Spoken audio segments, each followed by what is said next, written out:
Welcome everybody today. We are very excited to have you here for this collaborative event. My name is Amanda Lewis. I'm the director of the Institute for Research on Race and Public Policy.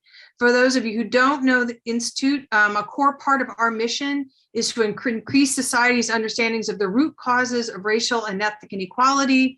And to that end, we've spent the last several years engaging with a number of scholars and community partners to produce and disseminate a series of reports on the state of racial justice in Chicago.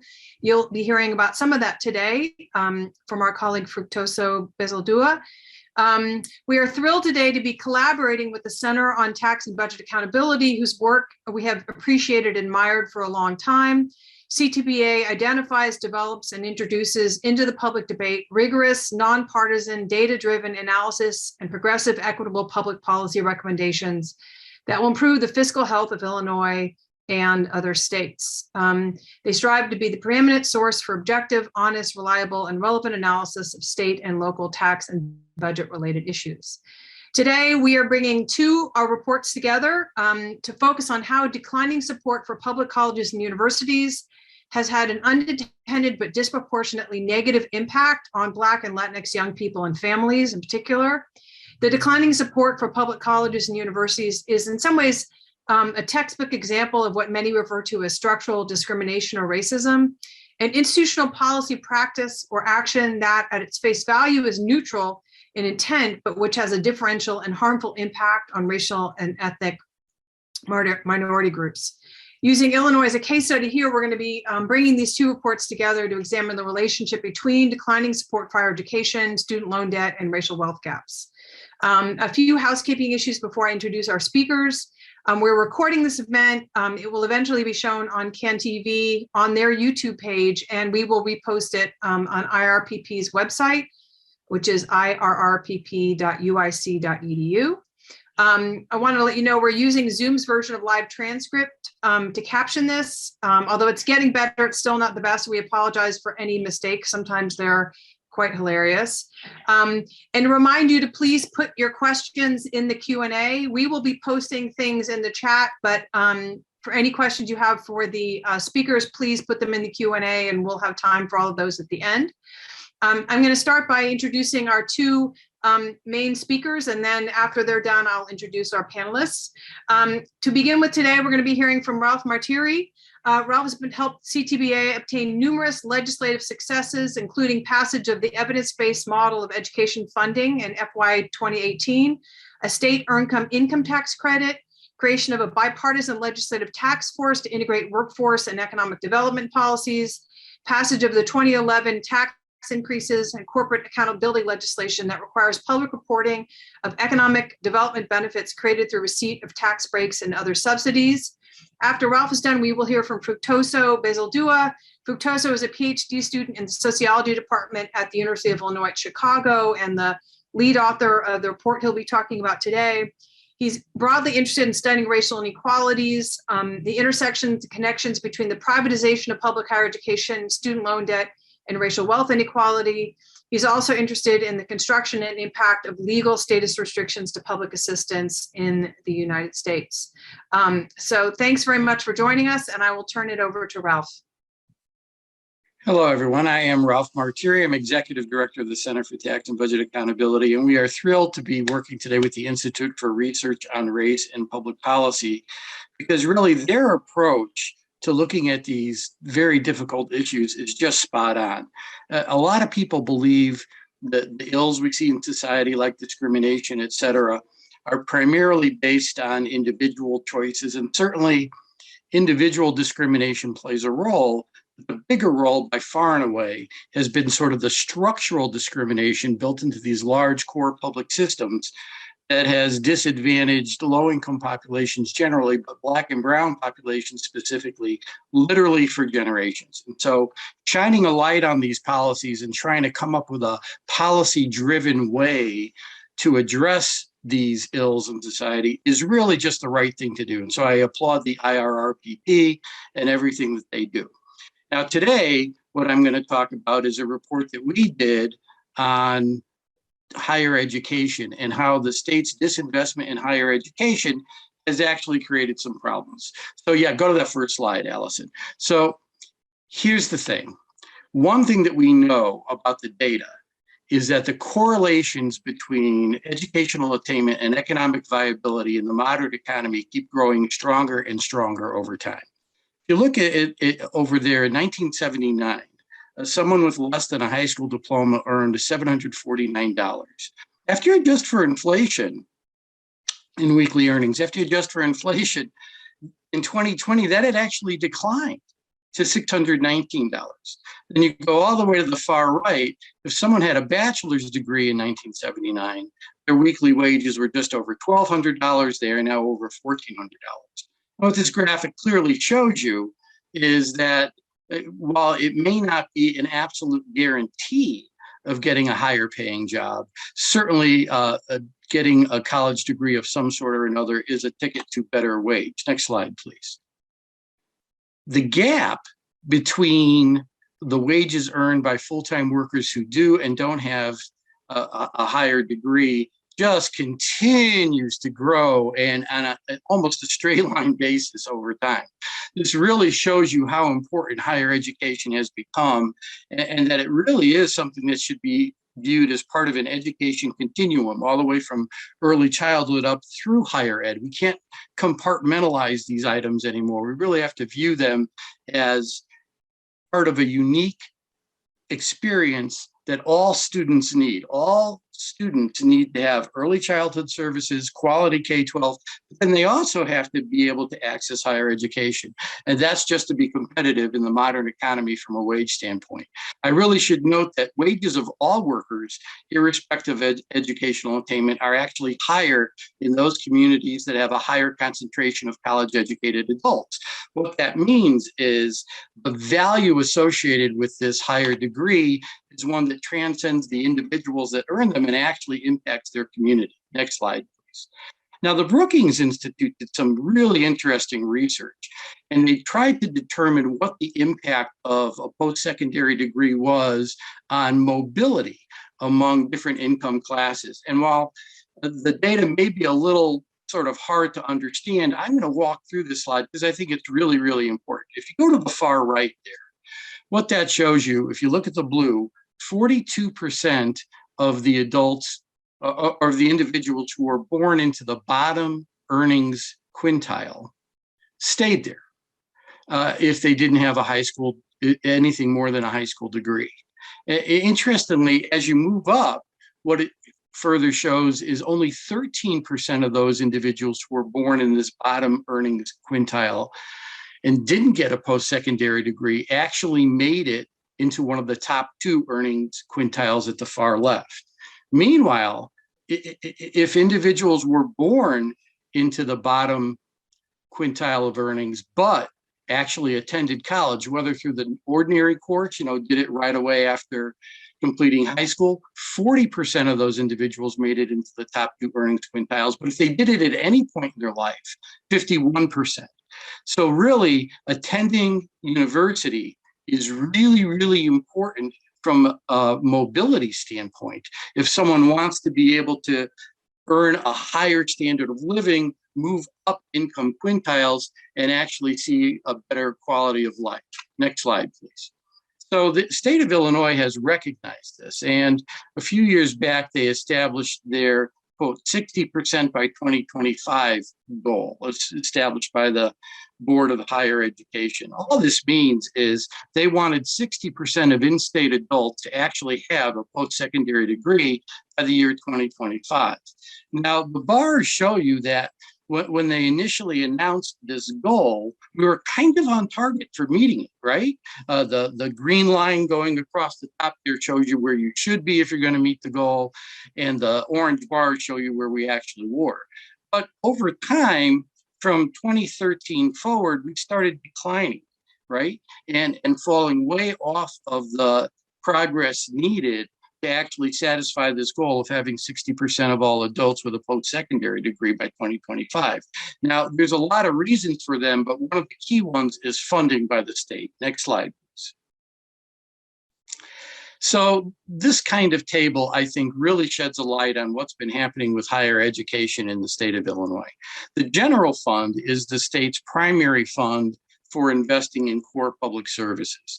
95 cents out of every dollar the state of Illinois spends on core public services go to one of four things: education, healthcare, social services, and public safety. Education does have those three categories, right, of K-12, early childhood, and higher. Note higher ed here in the middle. It's highlighted in blue. Back in the year 2000, the state of Illinois was investing $2.1 billion in higher ed in nominal dollars. The second column there, right next to it, shows you that if you adjust that dollar amount for inflation and just put it in current terms, they'd have to be putting $3.8 billion into higher ed this current fiscal year, FY 2022, to just have the same investment as they did in the year 2000. That's an equal amount in inflation-adjusted dollars. The third column shows you the actual enacted budget for fiscal year 2022. You know, only $1.9 billion is being invested in higher ed in FY 2022, which is not only below the inflation-adjusted amount of the 2000 investment, it's below the nominal dollar amount. It's a massive cut after you adjust for inflation. If you look at the final two columns, of about 47, almost 48% over this period of time. That is a significant disinvestment in higher education from state support. And that's had an impact, and it's had a number of impacts, one of which is purely economic, by the way. So one thing we know about investing in public services generally, Mark Zandi, who's the top economist at Moody's.com, and other economists have noted that there's actually a positive economic multiplier associated with public sector spending on core services. Well, in Illinois, we've been able to identify that for every dollar the state of Illinois invests on higher education, public universities, the private sector economy benefits by $2.28. That's a pretty nice multiplier, $2.28 for every dollar invested. Now, just over fiscal years 2008 through 2019, Illinois underfunded the recommended amount for investing in higher ed that the Illinois Board of Higher Education publishes every year by over $6.5 billion. If instead of just ignoring that recommendation by the Illinois Board of Higher Education, the state had put that $6.5 billion in, our private sector economy would have benefited by $14.8 billion more of economic activity. And this is just a loss we see in our communities from the direct disinvestment in higher ed over this period of time. Now, mind you, because higher ed is so strongly correlated with being competitive in the modern economy from an individual standpoint, this disinvestment by the state in higher ed is going to have other consequences that'll make it more difficult for people to gain college education in our state. And one of those consequences is driving up the cost of tuition. Next slide, please.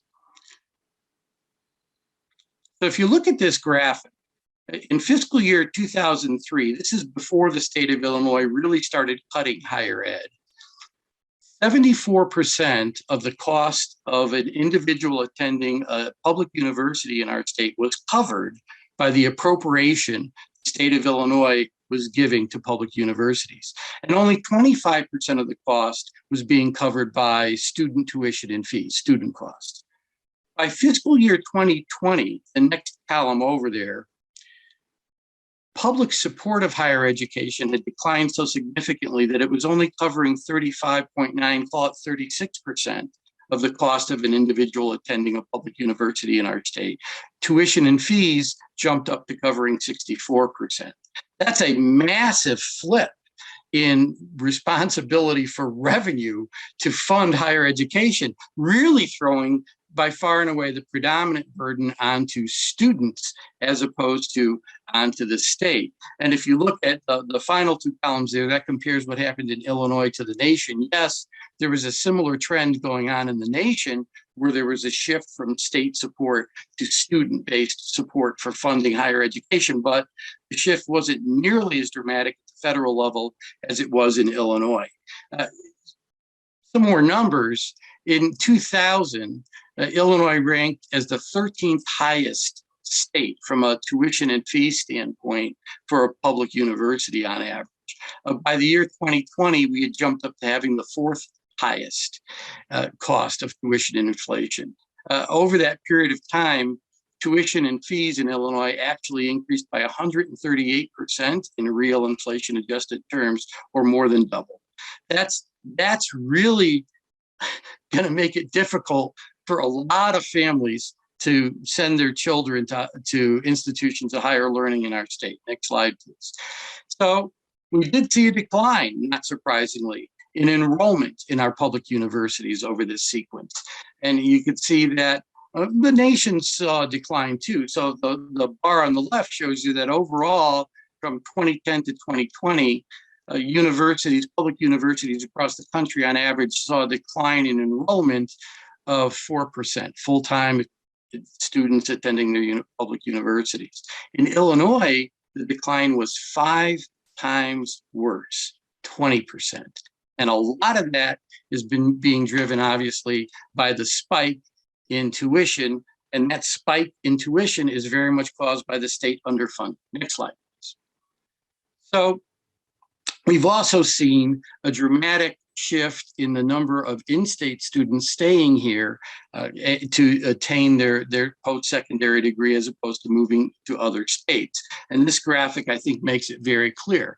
Overall, between the fall of 2000 and the fall of 2018, Illinois realized a loss of 104%, excuse me, in the number of students that were in-state, net loss, traveling to out-of-state universities for their public education. We had a net loss of in-state students of 9,733 in fall of 2000. So that accounts for setting off the number of students from other states that come to Illinois to attend to our public universities versus the number of our students that leave to go to other states. Well, that number increased by, once again, more than double, over 104% between the year 2000 and 2018.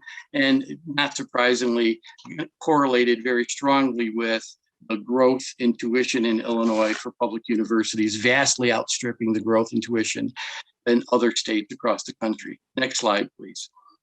And so the jump in tuition costs in Illinois really are pricing public universities out of the budget for middle-income families. I mean, just look at this graphic. If you go to the comparison on the far left, in Illinois, median income grew by only 6.2% in real inflation-adjusted terms over the 2 decades from 2000 to 2020, whereas tuition after inflation jumped by 138%. And yes, there's a similar trend in the nation, but look how much worse that trend is in Illinois. And that's being driven, of course, the spike in tuition by the state's disinvestment in higher education through its general fund. Next slide, please. So when you break it down by race and ethnicity, you see that we've had a disparate, this disinvestment in higher education has had a disparate impact on minority students over white families. So average in-state tuition and fees at a public university in our state right now consumes 20% of the median income of a white household family in our state. It consumes 26% of the median income of a Hispanic family and 37% of the median income of an African American family. So once again, these policies, in this case, it's purely fiscal policy, right? The decision to use state tax revenue for purposes other than investing in higher education, the decision to intentionally underfund higher education for decades has had a disproportionately negative impact on minority populations. And that makes no sense at a time when the correlations between attaining a post-secondary degree and being viable in the modern economy just keep growing stronger and stronger and stronger every single year. So in effect, this fiscal decision is having a societal decision that is disadvantaging minority populations, and in particular Black populations, from an economic standpoint and an economic competitiveness standpoint. Next slide, please. It's also led to a growth in student debt. State Representative Carol Ammons has been big on the challenges created by student debt, and she'll be part of our panel later today. But this graphic, I think, shows you just how difficult the disinvestment in higher education has made it for families and how it has forced them into incurring more debt. So you go to the far left here. The blue bar shows you students with families in the highest income quartile.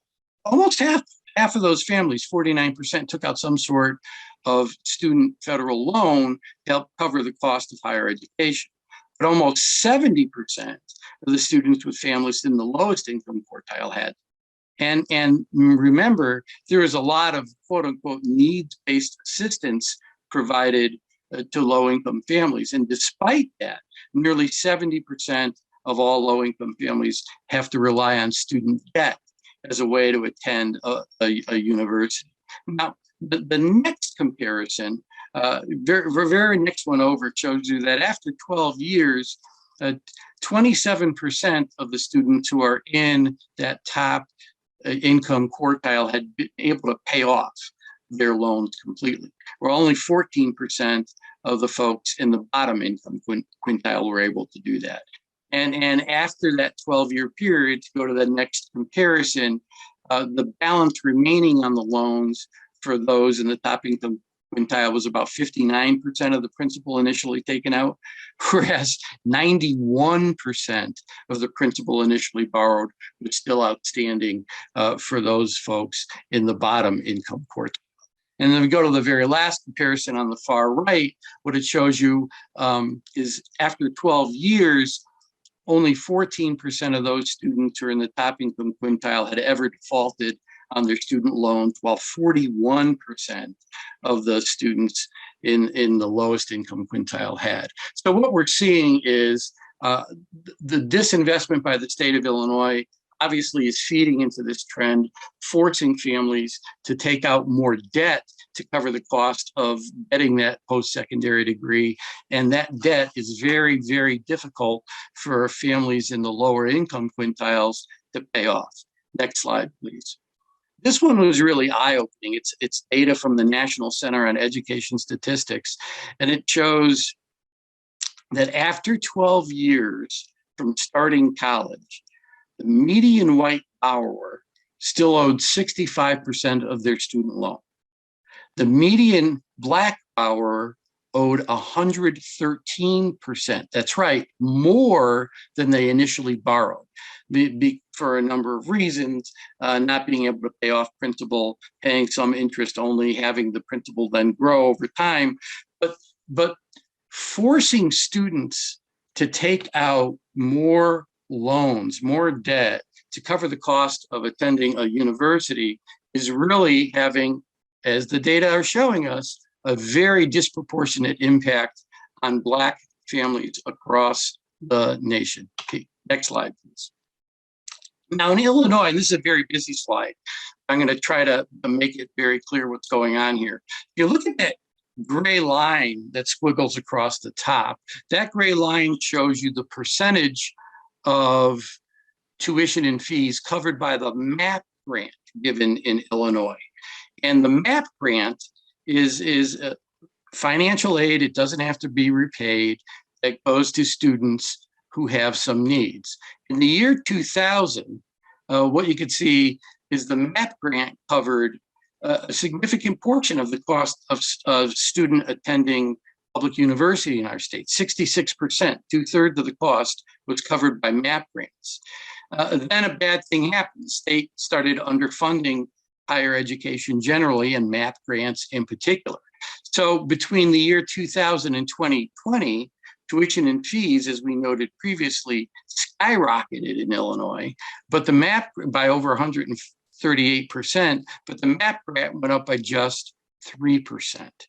So it not only did it no longer cover 66% of the cost of a MAP grant recipient attending a public university in our state, it only covered 27% of the cost. There you have it.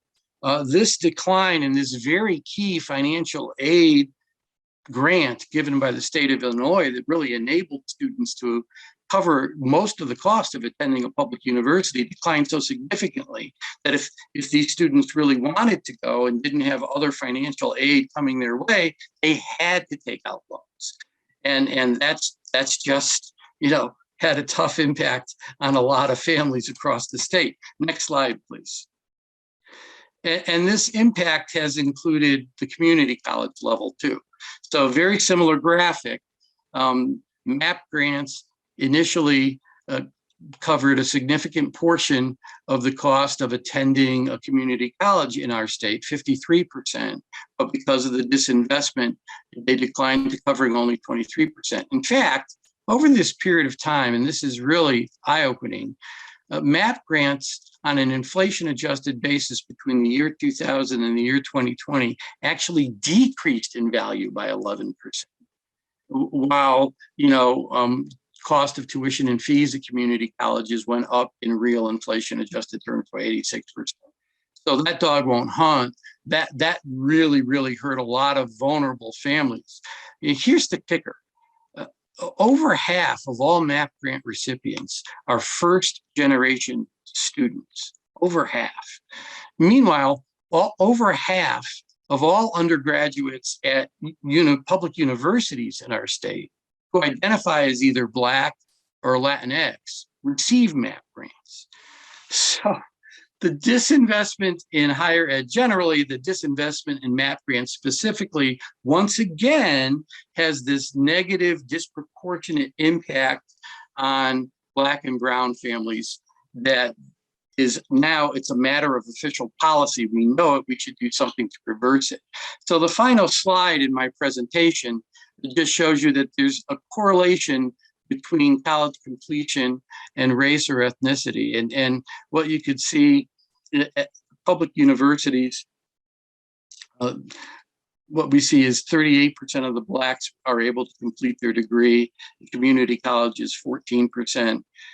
For Latinx populations, 53% are able to complete their degrees at public universities, whereas only 26% in community colleges. And then for whites, the completion percentage is much higher for both. And, there's no question that these completion percentages correlate with the disinvestment in higher education that has led to a spike in tuition, an increase in student debt taken out by low-income families, generally Black and brown families specifically, and then the inability of students to really stay in college because of college costs, dropping out, stuck with this debt load, all because the state of Illinois, in large part, is disinvesting in higher education. So moving forward, it would obviously behoove the state, if it really wanted to create more equitable economic growth and really wanted to empower all families to be able to get the kind of jobs where they could possibly build a little wealth, have a wage that grows at a rate greater than inflation, it would really behoove decision makers to raise adequate tax revenue on the front end to invest appropriately in higher education on the back end. If they don't do that, then they're turning a blind eye not only to the higher education community in our state, not only to the economic data, but to the racially disparate outcomes that this disinvestment has been generating. Thank you very much for listening to that presentation. Here's the for more information, and I will now mute and stop video. Thank you so much, Ralph. I appreciate it. We were going to hear from Fructose next, but the Honorable Carol Ammons who is here with us today and is in her fourth term representing the 103rd District, has to leave shortly to go actually present a bill. So we're going to give her a few minutes to say something now and hopefully help us make sense of this, and then we will turn to Fructose.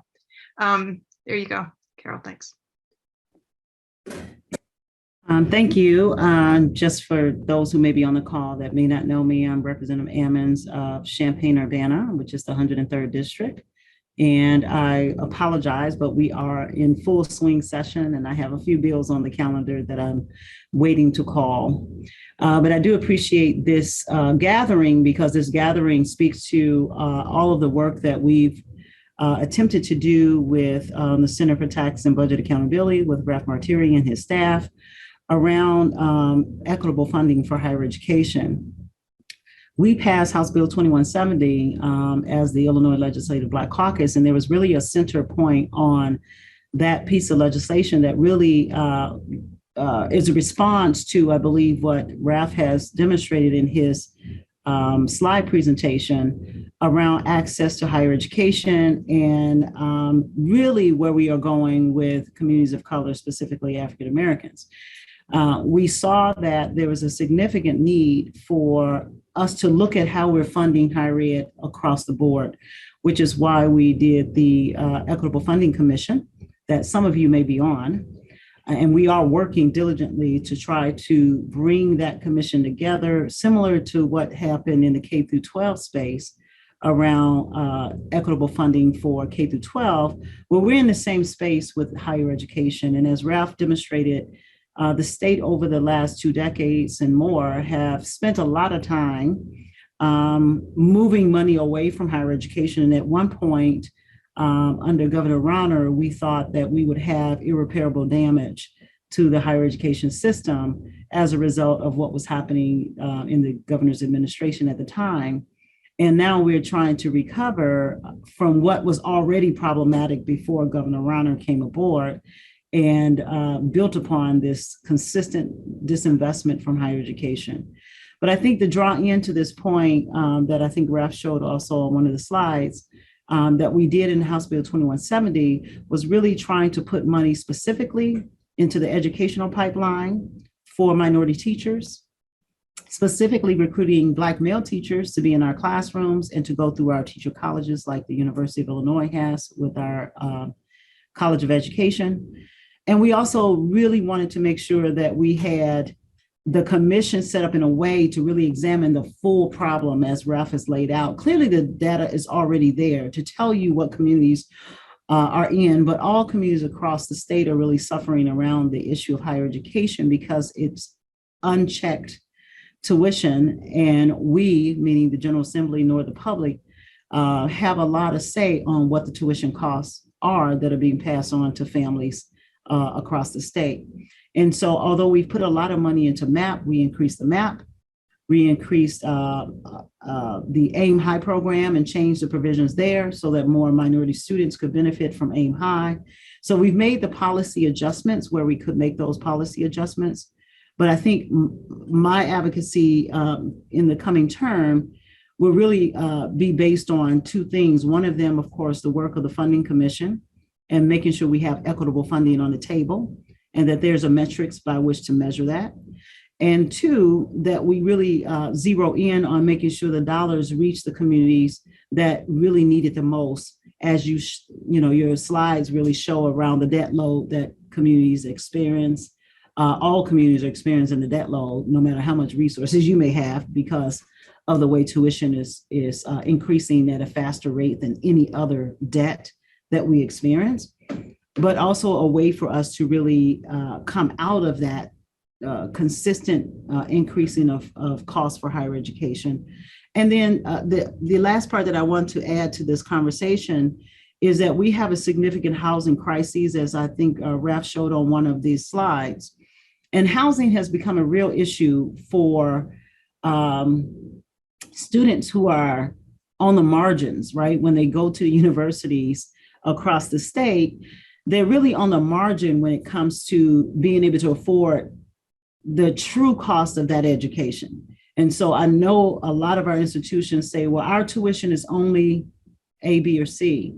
But the reality is that the true cost of education is not being really demonstrated and really shown to the families and to the students, because the housing costs, which is majority privatized, which we have a real issue there, as well as the food costs and other ancillary costs that a student would naturally have by going away to college.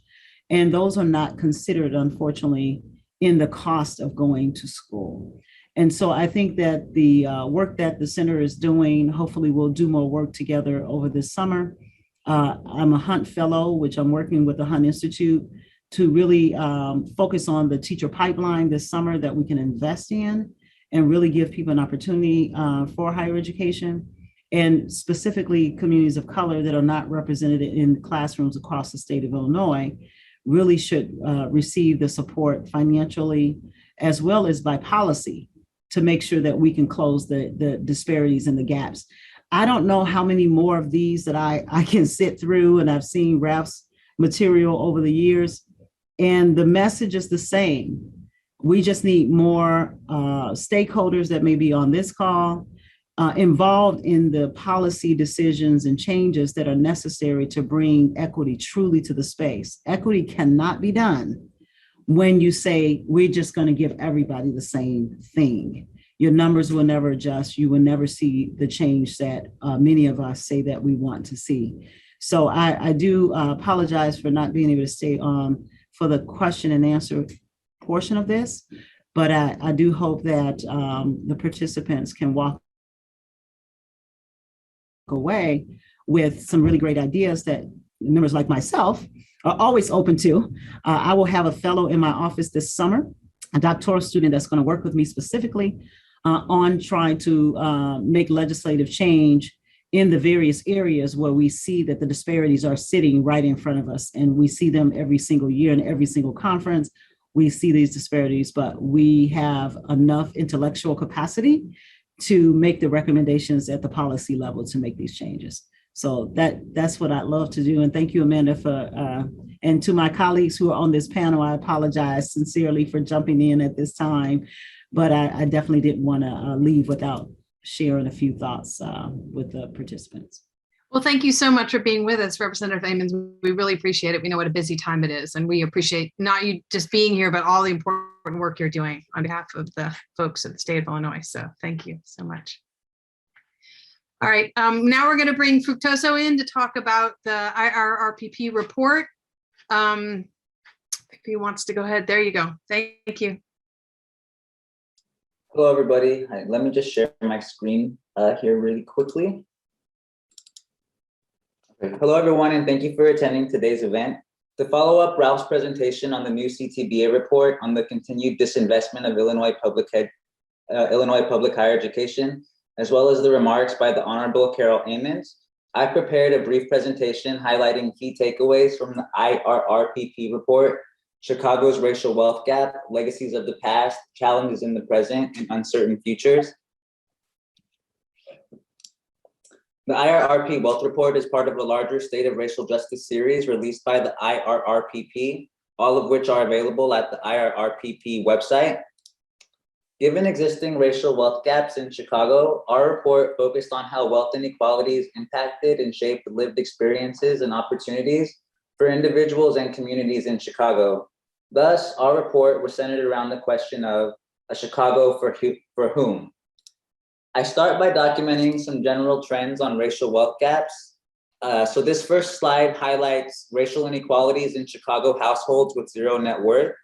As we see Black and Latinx Chicagoans,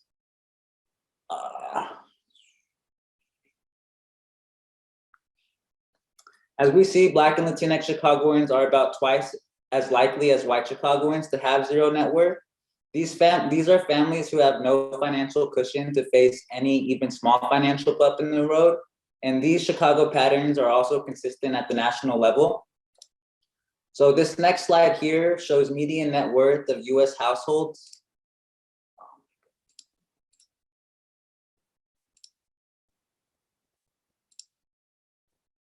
Median net worth of US households from 2000 to 2017. There are a few important things to notice here. So the first thing you likely notice is that median white wealth is significantly larger than Latinx or Black wealth. Decades of research show that these gaps are not about individual saving rates or such, but stem largely from the intergenerational transmission of resources that which were obtained during eras of exclusionary and racist public policies.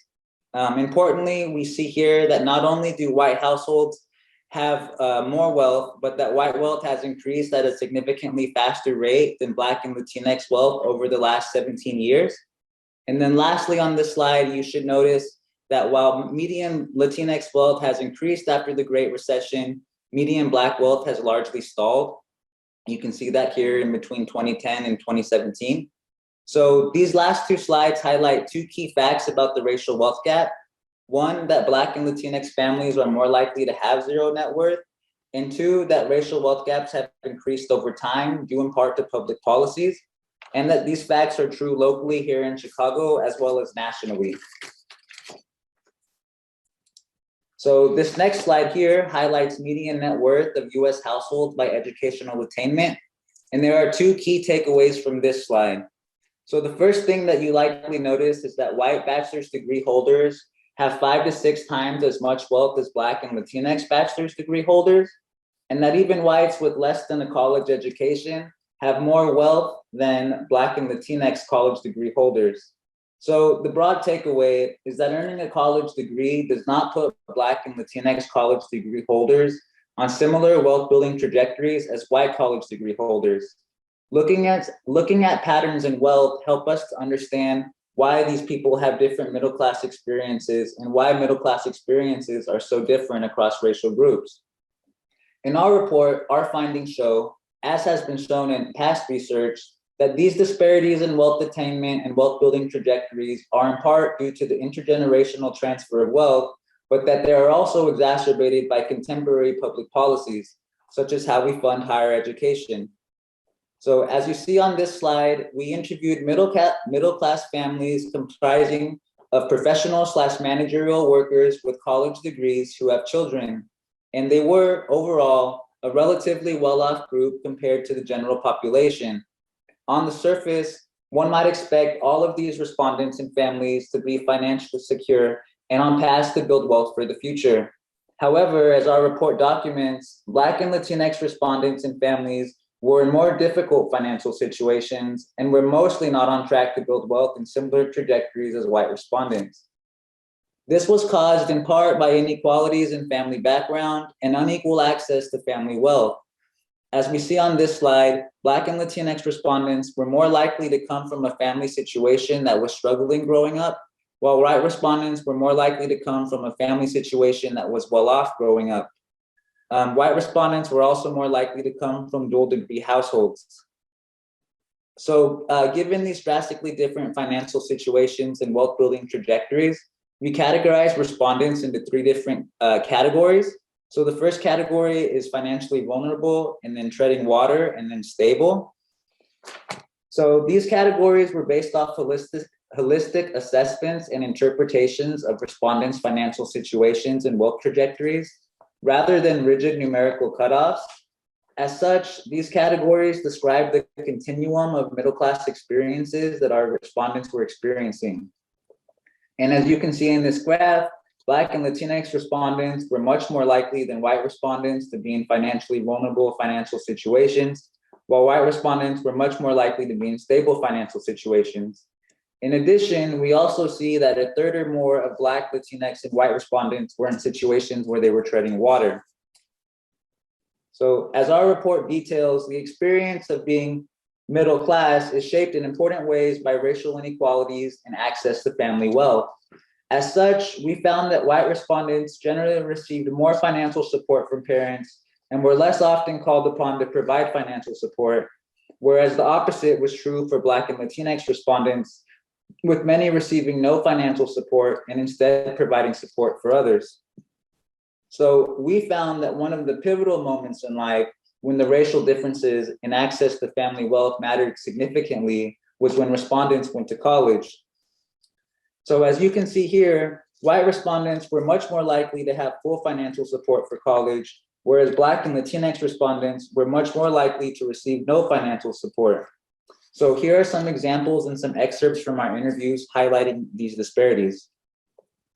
So here's Reagan, a white stable respondent whose parents paid for her college and never had student loan debt. So Reagan said, "My grandparents paid the tuition. My parents gave me money for rent, food. I did not work at all in college. Yeah, they must have sent me like I must have had like an allowance or something. I can't really remember, but I'm guessing that's how it was. I had everything I needed. So in this quote, Reagan explains how financial support during college not only made it so she didn't acquire debt, but also enhanced her college experience. And so next is Sharon. So here's Sharon, another white stable respondent whose parents paid for her college and who never had student loan debt. Sharon says, I think it gave me a leg up. I do. I appreciate my upbringing a lot just because of the fact that my college was paid for by my parents. I think it's really helped me. I mean, when you start out ahead, then you get a lot farther, a lot faster. So as Sharon kind of sums it up there, you get a lot farther, a lot faster when you have the intergenerational transmission of resources to give you a step ahead. And so now I want to turn to highlight the impact that not having financial support to pay for college had on lived experiences and wealth building trajectories of respondents who took out student loan debt to fund their college. So as you can see here, 50% of Black respondents and 71% of Latinx respondents in our study did not receive financial support for college compared to just 25% of white respondents. So here's Jasmine, a Black respondent with $70,000 in student loan debt, who, despite making payments consistently, hadn't seen her balance diminish much in the years since she had been paying her student loans. She described paying student loan debt like taking water out of a bathtub with a syringe. And then next, here's Salvador. So Salvador is a Latinx respondent with $50,000 in student loan debt and $30,000 in credit card debt as well. He described his financial situation as comprising of making payments and juggling debts, but never really being able to build wealth. Salvador said, when speaking of his financial situation, it's just damage control, because obviously I'm not building wealth, I'm just trying to juggle the debt. So as you can see, Jasmine and Salvador and other respondents like them who took out student loans to fund their education, many of them were struggling to get out of debt and build wealth. And this was something that was persistent throughout their lives and not a temporary moment. So their middle class experience was drastically different from Sharon's. Both Sharon and her husband had financial support to pay for college, as well as financial support for a down payment on their home.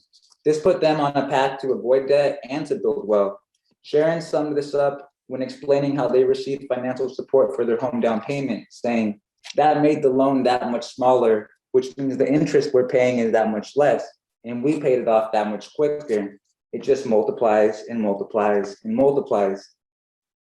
So Jasmine, the respondent highlighted earlier with $70,000 in student loan debt, who compared paying student loan debt like taking water out of a bathtub with a syringe, she summed up the contrast between her and Sharon's stable middle class experience quite succinctly, saying, it's very different if you're 25 and you graduate from college with no student loan debt, and then your parents give you the down payment on your first house.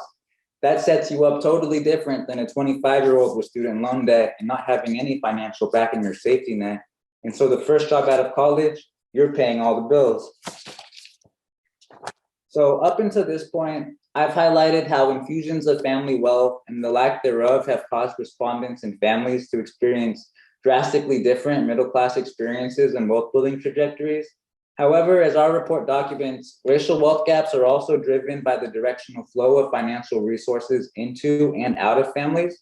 And specifically, we found that the middle-class Black and Latinx respondents that we spoke to, even though they were less well-off than their white peers, they were still most likely to be they were still the most financially secure in their extended families. And they were thus much more likely to be called upon to provide financial assistance to other family members. So as a result, many Black and Latinx respondents spoke about complicated trade-offs and tough decisions they experienced as they managed their own financial situations, provided financial support for others, and attempted to save for the future. This slide contains some examples of those trade-offs. That said, the broad takeaway is that holding student loan debt creates tough decisions for respondents with family obligations outside of their immediate family, with many struggling to juggle their responsibilities. And then this last slide here highlights how many of our respondents had college funds for their children by race. So as we see, the majority of Black and Latinx respondents did not have college funds for their children, while the majority of white respondents did. These harrowing statistics draw attention to how racial wealth gaps are transferred intergenerationally, as well as draw attention to the imperative importance to create public policies and fund public higher education in a way that closes the racial wealth gap rather than expands it. So in conclusion, what we are confronted with is not just the ongoing legacies of racism of the past, nor merely ongoing discrimination in the present, but also the full brunt of policy shifts which function as a retreat from the commitment to the public good. These more recent policy changes make life harder for all working families, but particularly impact Black and Latinx families who do not have reserves of wealth to protect them during tough times or help them secure a better future. So as the new CTBA report so importantly highlights, one such set of policy changes that has had a negative impact on working families and contributed to growing racial inequalities has been the continued disinvestment of Illinois public higher education. Cuts to funding for public higher education in Illinois and around the nation have made wealth gaps and inequality more consequential. So this last slide here contains some initial starting points of discussion on both how to make public higher education more equitable and on how to take steps towards reducing the racial wealth gap. And with that, that's the end of the presentation, and thank you very, very much. Thank you so much, Fructose. We are now honored to hear from a couple of other colleagues. We're gonna first hear from Dr. Louise Seamster. Dr. Seamster's research centers on the interactive financial and symbolic factors reproducing racial inequality. She writes about racial politics and urban development, emergency financial management, debt, and the myth of racial progress. Her current book project investigates the financial and political causes of the Flint water crisis. She also does a lot of really important work on debt markets, and a term that she works with a lot that I've learned a lot from on predatory inclusion and student debt, and the different meanings of debt for Black and white families. She's been a really vocal advocate for thinking about the racial consequences of student debt nationally, and we are so thrilled to have her here. After we hear from Louise, we'll hear from Kyle Westbrook. Kyle is the founder of NX Grad, a forthcoming college application platform for the 21st century. Previously, he was the founding executive director of the Partnership for College Completion. Before being named the founding executive director there, he served as the executive director of educational policy in the office of Mayor Rahm Emanuel. He has extensive experience in public education, having spent 20 years as a teacher leader, leadership consultant, and district level administrator. I'll turn it over to you now, Louise. Thank you so much. Thanks, Amanda. And thanks to the IRRPP and CTBA for inviting me to comment on these important reports together so I get to talk about the intersection of wealth and debt, which I think is really important. As we just got to see from Ralph's presentation, the CTBA report echoes something I've been saying about the student debt crisis more broadly, which is we've been describing it as a problem for so long that a lot of people have missed how much worse it's gotten and how quickly since we first defined it as a problem or a crisis. For instance, I was struck by Ralph's graph showing the shift in the proportion of state funding just between 2000 and 2018, how the state used to provide 3/4 of the revenue for public higher ed and now only provides 1/3, with the burden on individual students increasingly to cover that gap. We can get used to saying that, oh, tuition's always rising, with this implication that it's coming down to these greedy universities and they're climbing walls, just kind of pushing up the cost of education. We don't think of it as often as more and more of the proportion of costs falling on students. And it's important to track back the resource flows to understand why that is. So I will talk about the impact on Black and Brown students of student debt, but I also think that that's been established really well so far today. So I want to talk briefly about how often we can trace public finance crises back to a simple problem, which is public underfunding. Done this work in Michigan with my work on emergency management, with underfunding of cities, leading to very predictable municipal fiscal crises that led to their state takeovers. And this looks like a similar situation where the state systematically starts underfunding higher education, and now suddenly we have a higher education funding problem. And there's a lot to be said for simply showing those often hidden cause and effect cuts. And we'll hopefully get to talk briefly more about the affordability program that Ralph mentioned, where as this tuition burden shoots up, the tuition assistance has remained flat. And I want to take this moment to recommend that we move away from policies that focus on increasing financial aid to students, but take the rising cost and burden on students as given. Often when we talk about affordability, the policy intervention is essentially a discount on the sticker price rather than thinking about what is this sticker price and why. That last stage intervention into affordability takes as given the shifting burden of public education financing. And I want to think about who is invested in the status quo, whether that's politically or literally. And in my work, increasingly, I'm thinking about institutional debt, not just student debt, but what universities are taking on as debt and how student tuition plays into this. And I'm drawing here on UCSC professor Bob Meister's piece that he wrote back in 2009 called "They Pledged Your Tuition." And the point is in the title. He explains that states and universities are both increasingly relying on student tuition revenue because there's fewer limits on what student tuition can be spent on than from state allocations and less oversight of it. And so that's especially true for when universities are taking on bonds and debt, pledging students' future tuition revenue in advance on those debts. So student revenue is serving as the collateral on this debt assumption.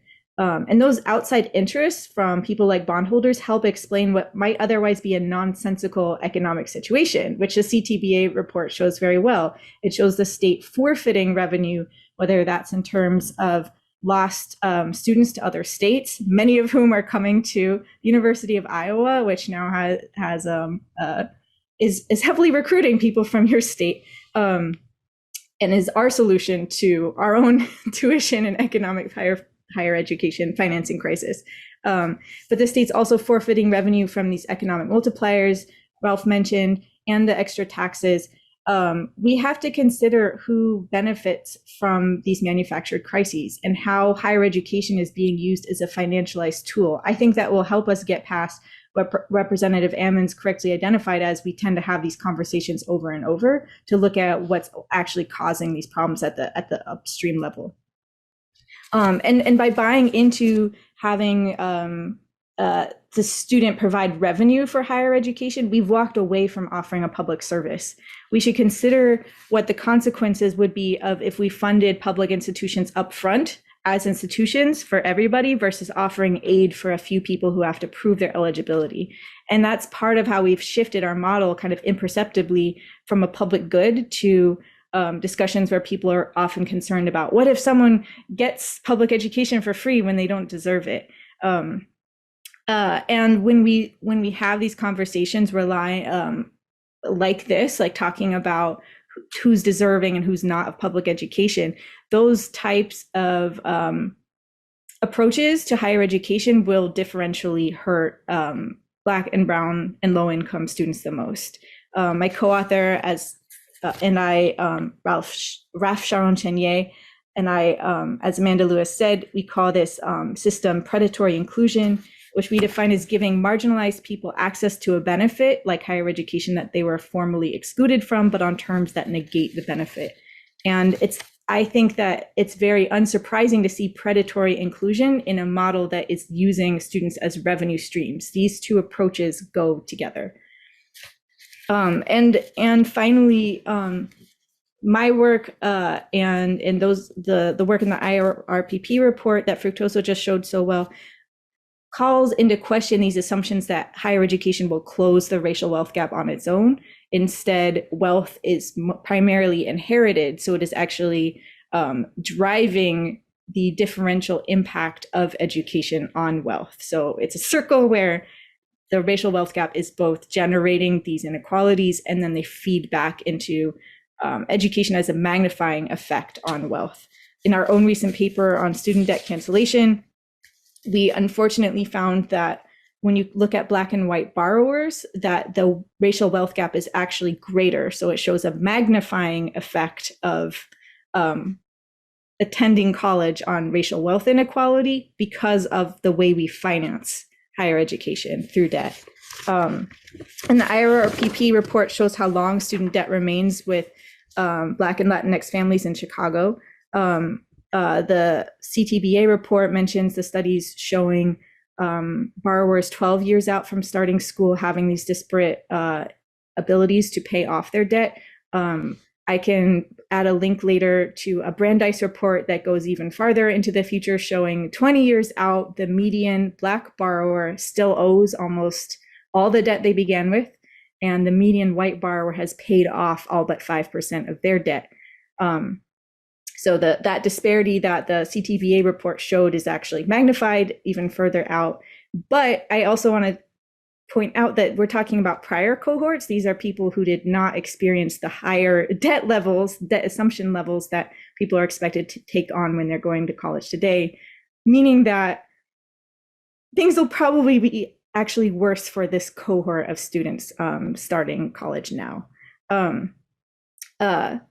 And because of this divergence, where you're, as Jasmine said, you're taking water out of a bathtub with a syringe, you're paying towards your debt, but you're not paying down your debt. This is a regressive system where Black and brown borrowers are going to end up paying much more for lower returns to their education for a longer time. That is the definition of a regressive system. So ultimately, at this point, with the status quo, we are encouraging people to gamble on their future with debt. And then we're using the fact that we have this lottery system to justify cutting our other social spending. So I think that the solutions to this problem do not just, they start with the obvious of refunding public higher education substantially at the state level, but we should also be thinking about what other social policies can help take some of the pressure off of higher education to solve all these problems of economic inequality that maybe it is not equipped to do. And I'm going to state the obvious that the benefit of higher education is not just individual through higher earnings. We also need higher education as a society, as Representative Ammons' project with the teacher pipeline shows. We need teachers and nurses and doctors. We need engineers and policy analysts. We even need artists and social scientists and historians. And when we are selling the idea that college is part of the American dream, that comes hand in hand with this switch to using students as tuition revenue. And so a lot of what I work on is thinking that maybe we need a different way of approaching what higher education is and what its benefits are and what it does, alongside our rethinking how we rely on debt to pay for it. Thanks. Thank you so much, Louise. Such important points. Kyle, I'll turn it over to you. Thank you, Amanda, and thank you to IRRPP and to CTBA for the opportunity to comment on both of these important papers. Chicago's racial wealth gap by the Institute for Research on Race and Public Policy is an important step in nuancing the discussion on race, income, wealth, and the ways in which the historic and contemporary effects of racism limit the life options and opportunities of even those who have objectively made it into the middle class. What it reveals is a far more precarious position in the middle class experienced by Black and brown respondents in comparison to their white counterparts. Whereas a great deal has been written about the plight of Black and brown working class and those experiencing really abject poverty in and around Chicago, this rich narrative on the plight of those who have achieved the first milestone of the American dream, a college degree, reveals that Black and brown respondents are only marginally better off than their parents, insofar as though they are no longer concerned with paying their rent or facing food insecurity, they often struggle to pay down their debts, save for the future, purchase a home, or provide similar opportunities for their own children as their white counterparts. These individual stories are an important complement to the detailed discussion of higher education funding policy discussed in the Center for Tax and Budget Accountability's A Continued Disinvestment in Illinois Higher Education.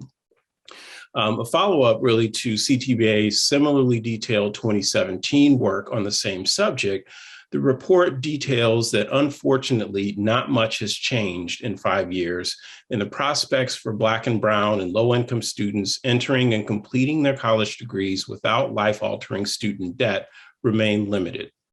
It's notable that in Illinois, Black students have experienced the most significant declines in enrollment of any group, at 24% fewer Black students attending higher education in Illinois in 2019 than they were in 2014. This should be expected when we consider that the vast funding disparities that exist between our state's public universities, a subject that Representative Ammons and the Black Caucus of the Illinois General Assembly have been working to rectify over the last couple of years. What we see from the CTBA report is that the challenges experienced by the respondents in the IRRPP study are not the result of personal failures or pathologies or bad decisions, but are the direct result of public policy that has led to the accumulation of wealth by whites and debt by brown and Black families.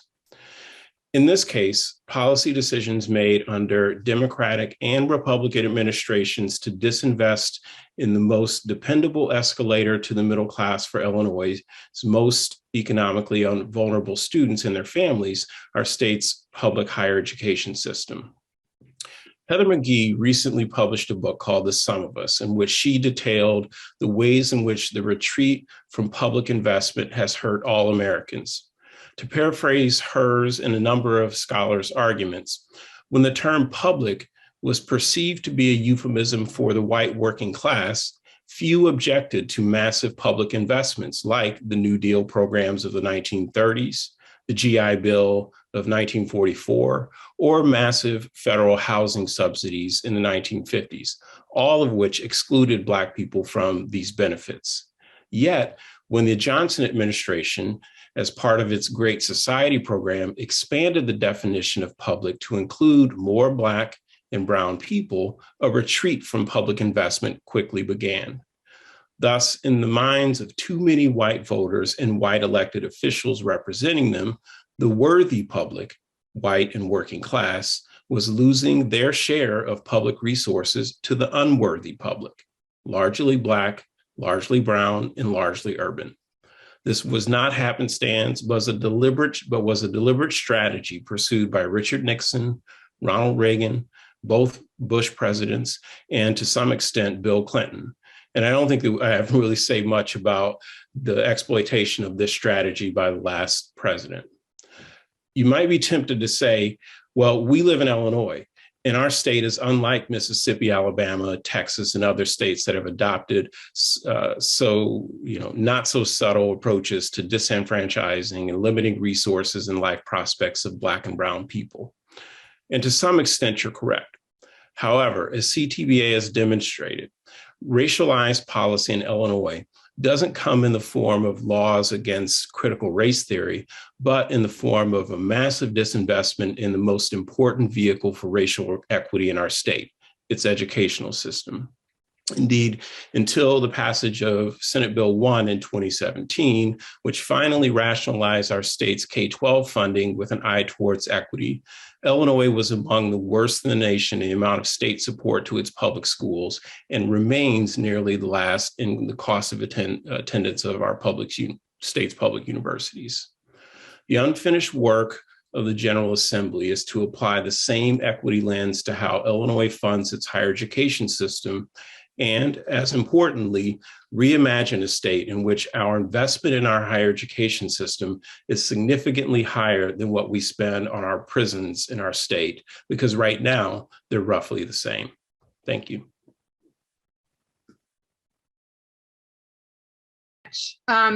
Please keep your camera on, and I invite Ralph and Fructose and Louise to turn your cameras back on and join us in the conversation. Thanks so much. Ralph, if you don't mind, I wanted to start with a question to you. And it's sort of a question trying to take advantage of all the different work that you do in the state of Illinois, because I think one of the questions that comes up anytime we're talking about something like this is that, like, isn't there just not enough money? Isn't that what's going on here? But I've learned from you over the years that there's lots of money. It's just a lot of it is about where it's going. So in whatever way you want to talk about it, I would love to hear you reflect a little bit about the kind of pressures that have translated into this huge drop in funding.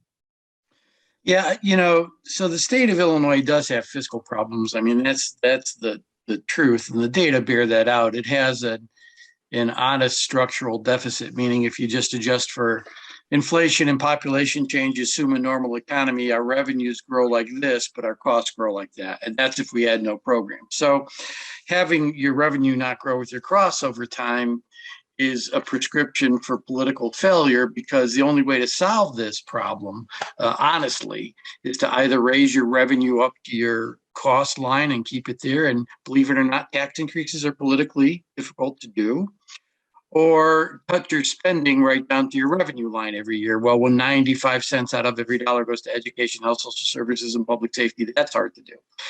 So the bad things Illinois has done, and there's been a number of them, Kyle brought some of this up. One thing they did was shift the primary obligation to fund schools, K-12, down to local property taxes, making property taxes high and sort of making the quality of public education a kid gets tied to the property wealth of the community in which a kid lives. That's a bad idea.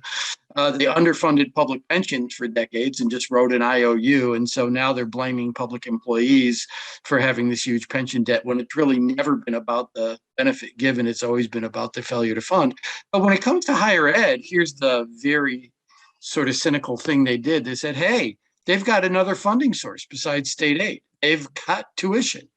And so it was really an intentional decision to hide the state's fiscal flaws, to underfund higher ed, thinking higher ed will be fine. They could just pass those costs on to the students. That's really a bad idea if what you want to do is have your public policy designed to counter historic and structural racism that you've seen in everything from housing to education and to economic development over time. So the fiscal challenges are there, but what I find most frustrating is they're solvable. It's not like the tax increases needed to solve these problems are going to be things that make people's jaws drop, although certainly the anti-tax crowd will make it sound that way. We have the 5th largest economy and 6th largest population of any state. Our total state and local tax burden as a percentage of income is in the bottom third of the nation, bottom third. If we were to raise adequate tax revenue to fund higher education the way it should be funded, fund K-12 the way it should be funded, fund early childhood the way it should be funded, invest in social services so that disadvantaged populations have access to the kind of services they need to build a decent quality of life, guess what? Total tax increases required in the state of Illinois would move us up to about 25th, 24th, or around bottom half.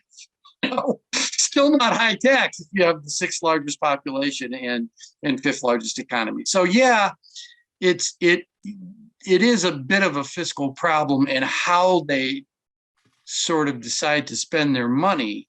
The problems are very solvable. It just takes political will to deal honestly with tax policy with voters, and that's something that's usually lacking. Thank you so much. Fructose, there's a question for you about the last slide and some of the recommendations in the report that go beyond just increasing support for higher education. Do you want to pick one or two others to just mention? Yeah, definitely. Let me go ahead and pull back up that slide so I can see which ones I'd like to talk about really quick. So I'll go ahead and I'll speak a little bit about renewed investment in public higher education. So I think that one of the things that the CTBA report really importantly highlights is the decline in math funding. I think that when it comes to providing a pathway to like accessible and affordable higher education, it needs to be a two-pronged approach, right? We need to have an approach that, for one, helps students that are going in to college today. So the incoming cohort. So that means making college more affordable, which means increasing MAP funding, increasing grant funding in general, increasing affordability of college, but that also means on the back end, student loan debt cancellation. And then, so that's one of the things I would talk about. And then also, a baby bond is an example of something. It's a bond that is given to a child and then develops and is given to them when they reach the age of 18. So those are two different policy changes that could be implemented now to kind of, it wouldn't put people at an equal playing field because the racial wealth gap is so vast and extreme, but it would at least give people an opportunity to start building wealth when they go to college, rather than leave college with high amounts of student loan debt, which the average right now, I think, is around $30,000. Thank you so much. Louise, there's a question for you in the Q&A about the concept of predatory inclusion, and the question asks how financial aid offices are complicit in this. But I'd also like to ask you to talk a little bit more. I think the recent piece you wrote about this all being a kind of regressive policy is really worth digging into a little bit. So I'd love if you could sort of talk about both a little bit. Okay. So we kind of fell into writing about student debt backwards by trying to understand what happened with debt over the Great Recession, during which Black wealth fell in half over a 5-year period, which, given that wealth is such a slow moving cumulative thing, this shouldn't happen. It shouldn't have such a huge wealth hit in 5 years. And we know that there was loss of housing, which also involved these predatory targeting of Black and brown home buyers with terrible effects on Black and brown home ownership, and the costs and spiking debt and then loss of wealth. But when we looked at what was happening with student debt, we saw this huge spike in student debt overall over the same period, but especially for Black student debt, to where it actually has gone up 4-fold in less than 20 years. The Black household debt, median debt level. And so we called this predatory inclusion to capture how what had happened to trigger the Great Recession with predatory subprime home mortgages seemed to be occurring in the domain of student debt thereafter. And it was capitalizing on the same dynamic where this started with for-profit colleges explicitly targeting marginalized students for their federal student loans that come with them.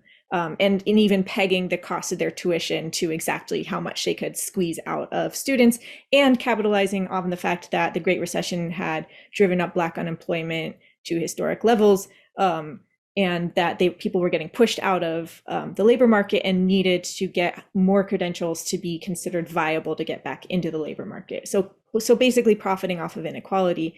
And Tressie McMillan Cottom, who wrote the definitive book about for-profit colleges called Lower Ed, in her talks about the book was warning us to not just say this was about for-profits, but saying that we were going to see nonprofit colleges do the same tricks. And she was 100% right. And I see this in every institution since then, where rather than being the warning, they have served as like the marketing model, where I mentioned that Iowa targets students from out of state, but they are, when states that have declining populations start talking about under-enrollment crises, they will, in the same breath, start talking about recruiting underrepresented students because those groups of students are not declining. And so that opens a door towards predatory inclusion in those realms. And this is an example, getting into my recent piece about how the student debt system is regressive, of how if we don't think of this as a benevolent system just because it's tied to the government and because it's providing a good that we believe in. I do believe in higher education as a professor, having value. We would see this as predatory, and it also, by making poorer people pay more for the same product and get less from it, that is a regressive system. And I've been writing that to answer people who argue that student debt cancellation would be regressive, and that by dollar amounts it might benefit higher income people more because they have more debt. But that's not how we measure regressivity. And so I've been fighting it kind of two directions. And one is by saying that you have to compare it to the status quo in which our existing student loan system that Black and brown people at the median cannot pay their way out of and are stuck paying forever, that is a regressive system.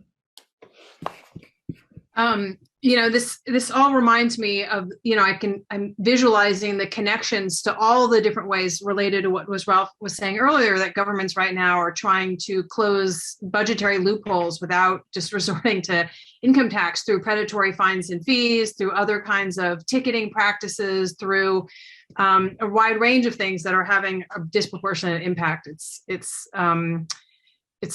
Anyway. It's lots of things. Kyle, I wanted to go to you. You've been doing so much work in this area, and you've worn a lot of different hats. And I really am curious about, as you reflect on all this from your, you've been in government, you've been running different nonprofits, kind of looking at college completion, and what you think are some of the most important levers or policies in this domain.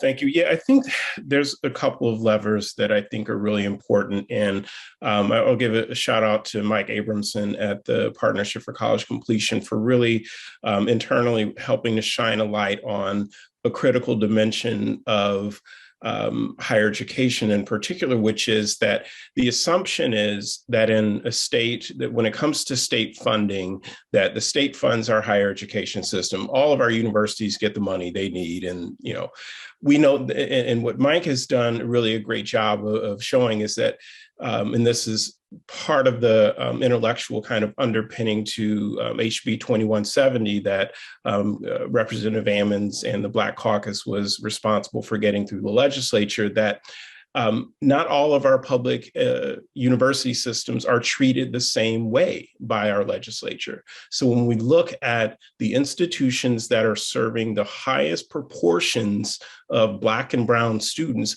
where they are most likely to be accepted, and I'm talking specifically about Chicago State, Northeastern Illinois University, Western Illinois University, Governor State University, the share of state funding that is going to those institutions is paltry when it's compared to our two large flagship universities in the state, UIC and University at Urbana-Champaign. And so not only does the pot need to get bigger, Ralph